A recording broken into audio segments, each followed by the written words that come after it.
Greetings, y'all. This is Victor Haskins, and in this video, I'm going to give you some tips for how to prepare for your jazz audition for college, whether that means you're auditioning for a degree program in jazz to enter college, or whether you're already at college or already enrolled in college and you're looking to audition for a jazz ensemble or class. These are some audition tips that are going to help you. I teach the jazz ensemble and jazz trumpet lessons down at William & Mary in Williamsburg, Virginia. So these are some things I would recommend to my students and really to any student.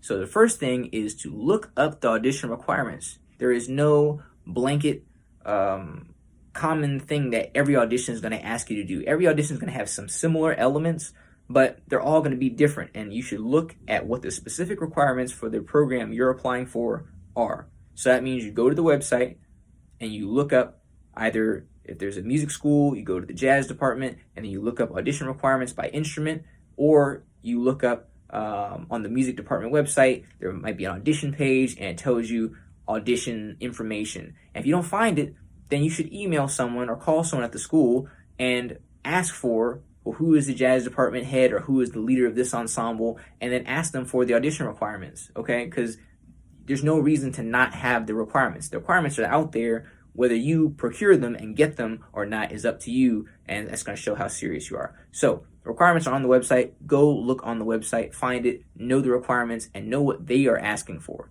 And that's important because, number two, let me get to number two. Number two is to follow the instructions, right? So if they say, we want you to play 2 jazz standards and we want you to play 1 chorus of the head, 2 courses of improvisation, and 1 chorus of the head to end it. If that's what they're asking for your recording, for your live audition, do that. You don't get extra points for playing the head twice in, for playing 4 courses of improvisation. Don't do that because you're not doing what they asked you to do, and you're actually going to be disqualified because of that. Okay, it just looks like you don't pay attention and follow instructions. No one needs people who don't follow instructions on their team. No one wants to hire people who don't follow instructions.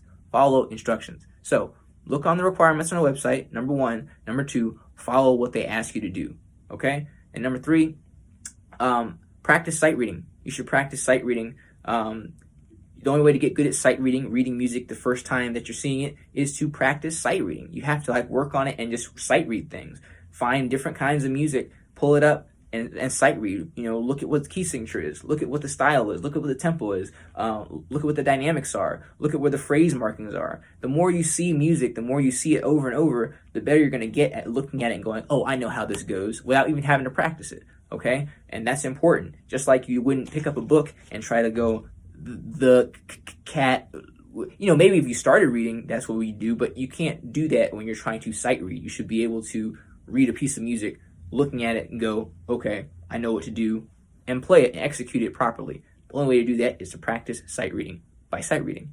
And number 4 is you should memorize your tunes. If you have the audition requirements ahead of time, which you always will, you should, if they say, okay, you play Au Prévave and play Misty for your audition, you should memorize the melody, you should memorize the chord changes and the form, and you should be able to play that tune without reading it. Because if you have the audition requirements ahead of time, show that you're serious by knowing the music. And knowing the music means not reading the music that you've, ostensibly had months ahead of time at the audition. Play it from memory, play it from your heart.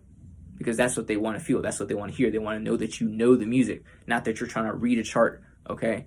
You have the audition requirements ahead of time, learn the music. And that's it. That's kind of all the tips I have, is just basically look up what their requirements are and follow their instructions. If you have questions, feel free to reach out to folks in order to get clarification on things. But basically, if you follow the instructions and you prepare well enough ahead of time, you should do just fine in the audition. So I hope that was helpful, and I'll see you guys in the next video. Good luck.